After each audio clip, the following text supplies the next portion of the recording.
이윤호 권사입니다. 시편 37편입니다. 악을 행하는 자들 때문에 불평하지 말며 불의를 행하는 자들을 시기하지 말지어다. 그들은 풀과 같이 속히 배임을 당할 것이며 푸른 채소같이 세잔할 것이미로다. 여호와를 의뢰하고 선을 행하라. 땅에 머무는 동안 그의 성실을 먹을거리로 삼을지어다. 또 여호와를 기뻐하라. 그가 내 마음의 소원을 내게 이루어 주시리로다. 내 길을 여호와께 맡기라.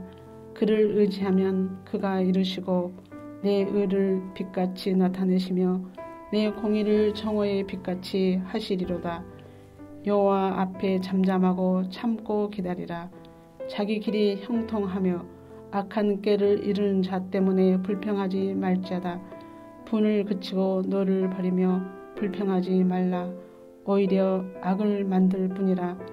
진실로 악을 행하는 자들은 끊어질 것이나 여호와를 소망하는 자들은 땅을 차지하리로다. 잠시 후에는 악인이 없어지리니 내가 그것을 자세히 살필지라도 없으리로다. 그러나 온유한 자들은 땅을 차지하며 풍성한 화평으로 즐거워하리로다. 악인이 의인 치기를 꾀하고 그를 향하여 그의 일을 가는도다. 그러나 주께서 그를 비웃으시리니 그의 날이 다가옴을 보심이로다. 악인이 칼을 빼고 활을 당겨 가난하고 궁핍한 자를 엎드러뜨리며 행위가 정직한 자를 죽이고자 하나 그들의 칼은 오히려 그들의 양심을 찌르고 그들의 활은 부러지리로다. 의인의 적은 소유가 악인의 풍부함보다 낫도다. 악인의 팔은 부러지나 의인은 여호와께서 붙드시는도다. 여호와께서 온전한 자의 날을 아시나니 그들의 기업은 영원하리로다. 그들은 환난 때에 부끄러움을 당하지 아니하며 기근의 날에도 풍족할 것이나 악인들은 멸망하고 여호와의 온수들은 어린 양의 기름같이 타서 연기가 되어 없어지리로다. 악인은 꾸고 갚지 아니하나 의인은 은혜를 베풀고 주는도다. 주의 복을 받는 자들은 땅을 차지하고 주의 저주를 받는 자들은 끊어지리로다. 여호와께서 사람의 걸음을 정하시고 그의 길을 기뻐하시나니 그는 넘어지나 아주 엎으러지지 아니함은 여호와께서 그의 손으로 붙드심이로다. 내가 어려서부터 늙기까지 의인이 버림을 당하거나 그의 자손이 걸식함을 보지 못하였도다. 그는 종일토록 은혜를 베풀고 구워주니 그의 자손이 복을 받는도다. 악에서 떠나 선을 행하라. 그리하면 영원히 살리니 여호와께서 정의를 사랑하시고 그의 성도를 버리지 아니하심이로다. 그들은 영원히 보호를 받으나 악인의 자손은 끊어지리로다. 의인이 땅을 차지하며 거기서 영원히 살리로다. 의인의 입은 지혜로우며 그의 혀는 정의를 말하며 그의 마음에는 하나님의 법이 있으니 그의 걸음은 실족함이 없으리로다. 악인이 의인을 엿보아 살해할 기회를 찾으나 여호와는 그를 악인의 손에 버려두지 아니하시고 재판 때에도 정죄하지 아니하시리로다. 여호와를 바라고 그의 도를 지키라. 그리하면 내가 땅을 차지하게 하실 것이라. 악인이 끊어질 때 내가 똑똑히 보리로다. 내가 악인의 큰 세력을 본즉 그 본래의 땅에 서 있는 나무 잎이 무성함과 같으나 내가 지나갈 때 그는 없어졌나니 내가 찾아도 발견하지 못하였도다. 온전한 사람을 살피고 정직한 자를 볼지어다. 모든 합평한 자의 미래는 평안이로다. 범죄한 자들은 함께 멸망하리니 악인의 미래는 끊어질 것이나 의인들의 구원은 여호와로부터 오나니 그는 환난 때 그들의 요새시로다. 여호와께서 그들을 도와 건지시되 악인들에게서 건져 구원하심은 그를 의지한 까닭이로다. 하늘에 계신 우리 아버지여, 이름이 거룩히 여김을 받으시오며 나라가 임하옵시며 뜻이 하늘에서 이룬 것 같이 땅에서도 이루어지이다. 오늘날 우리에게 일용할 양식을 주옵시고 우리가 우리에게 죄 지은 자를 사하여 준 것 같이 우리 죄를 사하여 주옵시고 우리를 시험에 들게 하지 마옵시고 다만 악에서 구하옵소서. 대개 나라와 권세와 영광이 아버지께 영원히 있사옵나이다. 아멘.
오늘 함께 나눌 하나님의 말씀은 요한일서 2장 12절부터 29절 본문 중 12절에서 14절입니다.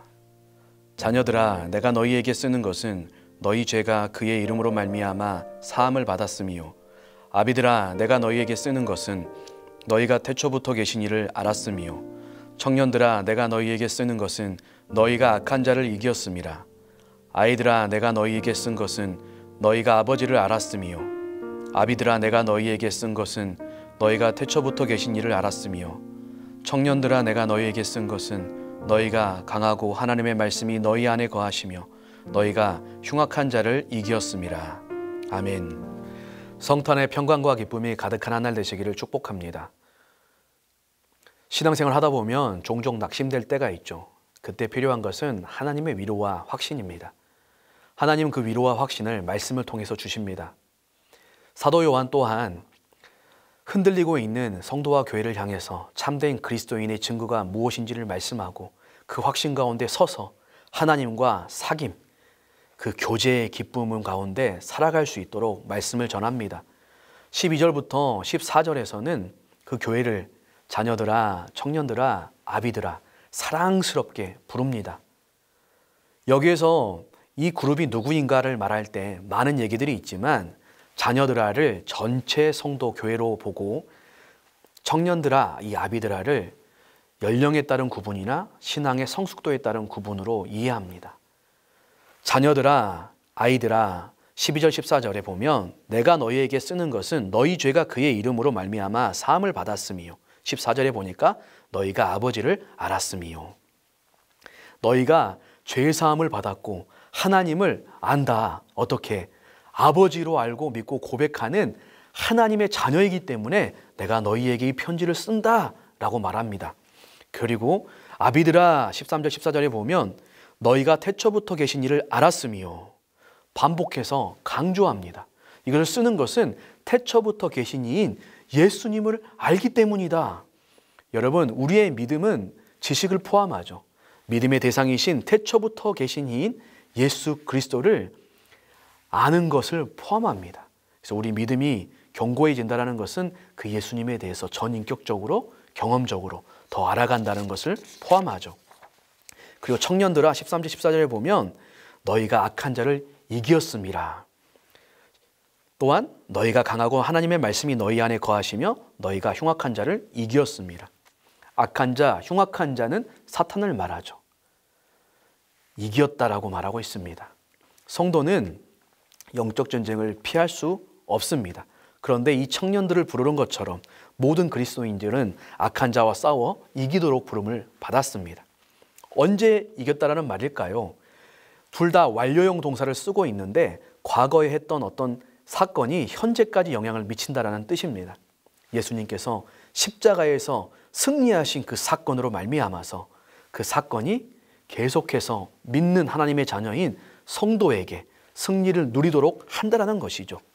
어떻게 승리했다라는 것입니까? 14절에 보니까 너희가 강하고 하나님의 말씀이 너희 안에 거하시며, 성도가 강하기 때문인데 왜 강하느냐? 하나님의 말씀이 거하기 때문에 강합니다. 여기서 하나님의 말씀은 태초부터 계신 말씀, 예수 그리스도를 의미하죠. 그분 안에서 이미 승리가 주어졌고 그분 안에 거할 때 승리한다라는 것입니다. 우리가 악한 자와 싸워서 승리할 수 있는 힘은 이 하나님의 말씀에서 나옵니다. 사도는 너희는 태초부터 계신 인 예수 안에서 죄사함을 받고 악한 자를 이기신 주님의 승리가 함께하는, 하나님을 아버지로 알고 믿고 고백하는 영광스러운 하나님의 자녀다. 그렇기 때문에 너희는 이 신분을 확신하면서 위로를 누려라 라고 말하고 있습니다. 그러면서 이어서 하나님의 자녀인 성도들이 이 세상을 어떻게 살아야 되는가 말하죠. 15절부터 17절인데 15절을 보니까 이 세상이나 세상에 있는 것들을 사랑하지 말라라고 합니다. 여기에서 말하는 이 세상은 타락한 이 공중의 권세 잡은 이 마귀가 영향력을 끼치는 악한 체제와 간섭과 이 모든 것들을 포함하고 있는 세상입니다. 성경에서 하나님이 창조하신 세상, 또한 이 세상을 살아가는 모든 사람들을 세상이라고 부르는데 그 세상은 우리가 사랑하고 감사해야 될 세상이지만 여기에서 말하는 바로 이 타락한 이 천사가 약한 영향을 끼치고 있는 모든 체제와 간섭을 의미하는 것이죠. 그렇다면 왜 이걸 살아가지 말라고 하냐? 15절 하반절에 보니까 누구든지 세상을 사랑하면 아버지의 사랑이 그 안에 있지 않기 때문이다. 하나님을 사랑하고 세상을 동시에 사랑할 수 없다라는 것이죠. 예수님이 하나님과 재물을 겸하여 섬길 수 없다라고 말씀하셨죠. 왜냐하면 우리는 사랑하는 것에 지배를 받기 때문입니다. 칼빈도 기독교 강요를 통해서 그래서 이 둘 사이에 중간지대는 없다라고 말합니다. 또한 17절에 보니까 이 세상도 그 정욕도 지나가기 때문이다. 이 세상에 있는 것들은 잠시 잠깐 있다 없어지는 안개와 같은 것들이다. 그렇기 때문에 사랑하지 말아라. 전도서의 말씀을 통하여 우리 많이 깨달았습니다. 그렇다면 이 세상으로 대비되는 모든 것들을 세 가지로 요약해서 말해주고 있는데 그것이 바로 육신의 정욕과 안목의 정욕과 이생의 자랑입니다.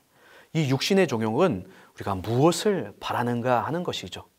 이 육신의 정욕은 정욕의 대상이 잘못됐다는 것이고 지나치게 과하게 욕심을 부리는 것이죠. 그러면서 이 정욕은 하나님을 대적하는 것을 포함하고 있습니다. 윌리엄 바클레이는 육신의 정욕은 하나님의 계명을 잊게 하고 보지 못하게 하며 거기에 대해 무관심하게 한다라고 말하고 있습니다. 그 모든 것들이 육신의 정욕이라는 것이죠. 두 번째, 안목의 정욕은 성경의 많은 부분 우리가 보는 것을 통하여 죄를 짓게 되는 통로가 되었음을 말씀하고 있죠. 특별히 우리는 어떤 시대보다 눈으로 유혹하는 것들이 많은 시대입니다. 하루 종일 보고 또 보는 시대를 살아가죠. 중요한 것은 무엇을 보는가입니다. 이것이 영적인 싸움입니다. 세 번째는 이생의 자랑입니다. 무엇을 가졌는가 이 세상에서 그것을 자랑하는 것이죠. 이것은 야고보가 허탄한 자랑이라고 했고 바울은 말세의 특징이라고 했습니다. 사람이 자랑하는 것은 그 사람이 무엇을 소중하게 여기는 것을 보여줍니다. 우리는 이생의 자랑으로 뒤덮인 시대를 살아가고 있습니다. 자기를 드러내고 알리는 시대이죠. 어떻게 보면 정욕보다 훨씬 더 교묘한 요소입니다. 그래서 사도는 육신의 정욕과 안목의 정욕과 이생의 자랑을 이 세상을 사랑하지 말라라고 말하면서 17절에 오직 하나님의 뜻을 행하는 자가 되라. 영원한 하나님의 뜻을 행하는 자로 살아라 라고 말합니다. 여러분, 풀은 마르고 꽃은 시들지만 주의 말씀은 영원하다라고 말씀하셨습니다. 오직 하나님의 말씀만이 영원하고 그 뜻을 행하는 자가 영원할 것이라고 말하는 것이죠. 그러면서 이제 주제를 바꿔서 무엇이 그리스도와의 이 사귐을 방해하고 성도들과 교회를 흔들리게 만드는가 18절부터 27절까지 말하고 있는데 그것이 바로 적 그리스도라는 존재입니다. 18절에 보니까 지금은 마지막 때라. 하반절에도 우리가 마지막 때인 줄 아노라. 여기에서 말하는 마지막 때는 예수님이 이 땅에 오신 초림, 이 성탄의 초림 때부터 시작해서 다시 오시는 재림의 기간을 종말이라고 말하면 마지막 때이죠. 이 하나님의 나라 어떻게 시작됐습니까? 주님의 약속의 말씀대로 왕이신 메시아가 오심으로, 그래서 통치하고 다스리심으로 시작되었죠. 그런데 이것은 아직 완성된 나라는 아니죠. 주님이 재림하시는 그때 완성된 하나님의 나라가 임한다라고 말했습니다. 그래서 우리는 이미 임한 하나님 나라이지만 아직 완성되지 않은 하나님의 나라, 이미와 아직 가운데 이 세상을 살아가면서 긴장과 영적인 싸움 가운데 살아가게 되는 것이죠. 그러면서 사도가 지금이 왜 마지막 때라는 그 증거를 우리가 무엇을 보면 알 수 있는가? 예수님이 거짓 선지자들이 있을 거다라고 말씀하신 것처럼 18절에 보니까 많은 적그리스도가 일어났으니, 너희가 이미 들은 것과 같이 많은 적그리스도가 일어났기 때문에 마지막 때인 줄 안다. 이미 들었잖아. 그러니까 적그리스도가 많이 일어났더라도 너희들 흔들리지 말아라 라는 의미를 가지고 있죠. 그렇다면 이 적그리스도는 누구인가? 19절에 보니까 우리에게서 나간 자들, 교회 내에서 나간 자들이라고 말합니다. 그런데 이들은 22절에 보니까 거짓말하는 자입니다. 어떤 거짓말을 합니까? 예수께서 그리스도이심을 부인하는 자라고 합니다. 이때 당시에 영지주의, 특별한 영적 지식을 가지고 구원받는다 깨달음으로 육체는 악하고 영은 선하다라고 말하는 사람들이 있었죠. 그래서 하나님이 이 악한 육체를 입을 수가 없고 또 그 몸으로 죽으시고 부활할 수 없다. 그래서 이 인간 예수와 이 그리스도를 구분했습니다. 그래서 인간 예수가 조금 괜찮게 사는 사람이었는데 성령이 비둘기와 같이 임하면서 그리스도가 오셨고 그렇게 사역을 하시다가 십자가에서 죽으실 때는 이 그리스도가 떠났다. 인간 예수만 죽었다라고 가르쳤죠. 완전히 예수 그리스도의 복음을 다 부정하는 잘못된 가르침이었습니다. 그래서 22절의 사도는 그들은 자신들이 하나님 아버지를 믿는다라고 하는데 이렇게 믿는 자들은 거짓말하는 자뿐만 아니라 아버지 하나님을 부인하는 자고 25절에는 그렇기 때문에 예수 그리스도께서 약속하신 영원한 생명도 없는 자들이다. 여러분, 예수님을 부인하면서 하나님 아버지를 믿는 길은 존재하지 않습니다. 영생은 참 하나님과 그가 보내신 자 예수 그리스도를 아는 것이라고 말씀하고 있죠. 그렇기 때문에 이 교회와 성도들은 하나님의 이 놀라운 복음의 진리 안에 거해야 된다라고 사도는 강조합니다. 24절에 너희는 처음부터 들은 것을 너희 안에 거하게 하라. 이 잘못된 가르침이 아닌 너희가 이 적그리스도의 가르침으로부터 승리하고 이겨내며 살아가기 위해서는 처음부터 들은 것을 너희 안에 거하게 하라. 처음부터 들은 것은 바로 예수님의 복음이죠. 복음의 은혜로 거듭난 성도들은 계속해서 그 복음 안에 머물며 거해야 합니다. 마지막 때가 되면 바른 교훈을 받지 않고 기가 가려워서 자신의 사욕을 따를 스승을 많이 두고 진리에서 돌이켜 허탄한 이야기를 따른다라고 사도 바울이 말했는데 이 복음을 지겨워하고 귀가 가려워서 듣기 싫어하면서 새로운 이야기, 새로운 다른 것들을 추구하는 일들이 일어날 것이라고 말하는데 너희는 그렇지 말아라. 그런 자들이 적그리스도를 따라서 영지주의를 따라서 나갔다. 너희들은 거해라. 이 복음 안에 거해라. 거하다라는 의미는 영구적으로 주소지를 정하고 머문다라는 의미입니다. 그리스도인으로서 이 복음의 진리가 우리의 마음과 생각 가운데, 우리 삶 가운데 영원히 머물 수 있도록 살아가야 한다라는 것이죠. 27절에 그렇게 살아갈 수 있도록 주께 받은 바 기름 부음이 너희 안에 거한다라고 말합니다. 기름 부음은 성령님을 의미합니다. 성령님은 진리의 영이시죠. 성령님은 우리 안에 오셔서 하나님의 말씀을 깨닫고 믿고 알게 하십니다. 성령님은 성경과 함께 역사하시죠. 그래서 이 성령님께서 우리가 처음부터 들은 이 복음의 진리를 붙잡고 우리가 그 안에 거하면서 그 복음의 진리에 비추어서 모든 것들을 분별하고 판단하면서 미혹되지 않고 그 복음 안에 거하며 승리하는 삶을 살아갈 수 있도록 우리를 도우시죠. 그러면서 28절에 자녀들아 이제 그의 안에 거하라. 이렇게 그 안에 거할 때 주께서 나타나신 바가 되면 그가 강림하실 때에 우리로 담대함을 얻어 그의 앞에서 부끄럽지 않게 하려 함이라. 이 강림은 이 파루시아고 담대함은 파레시아인데 비슷한 단어를 연결했습니다. 예수님의 재림의 때에 우리로 그 앞에 담대하게 할 수 있는 것은 다른 어떤 것이 아니라 이 세상의 어떤 그 어떤 것도 우리로 그 마지막 때에 담대하게 하는 것이 아니라 오직 처음부터 들은 예수 그리스도의 복음, 그 말씀만이 우리를 담대하게 한다는 것이죠. 그렇기 때문에 너희의 정체성을 확신하면서 처음부터 받은 그 말씀 안에 거하면서 29절에 의로우신 줄을 알면 의를 행하는 자, 의를 행하는 자로서 너희의 정체성을 드러내며 하나님의 자녀라는 표식을 드러내며 그렇게 이 세상을 살아야 된다라고 말씀하고 있습니다. 말씀을 정리합니다.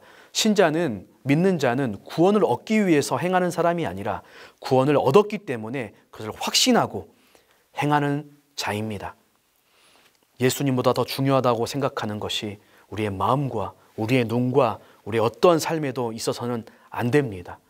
우리가 무엇을 원하고 무엇을 보고 무엇을 드러내고 자랑하는가가 우리가 사랑하는 것들입니다. 또한 이 땅에는 적 그리스도와 같이 거짓된 가르침과 사탄의 미혹이 있을 것입니다. 그 안에 우리가 흔들리지 않기 위해서 우리는 처음부터 들은 우리에게 죄사함을 주시고 하나님의 자녀가 되게 하신 그 영광스럽고 값진 예수 그리스도 안에 흔들리지 않고 영원토록 우리의 마음과 우리의 영혼의 닷을 내려서 그 안에 머물러야 하는 것이죠. 성령님이 의지하며 도움을 구할 때 우리에게 기름 부음으로 오신 보혜사 성령님이 우리 각 사람들을 돕고 분별하게 하시며 이 마지막 때에 주님의 통치를 받으며 주님의 뜻을 행하며 의를 행하는 자답게 살아갈 수 있도록 도우시며 마침내 우리를 주님이 오시는 그날까지 그날의 담대한 승리자로 설 수 있도록 도와주신다는 것입니다.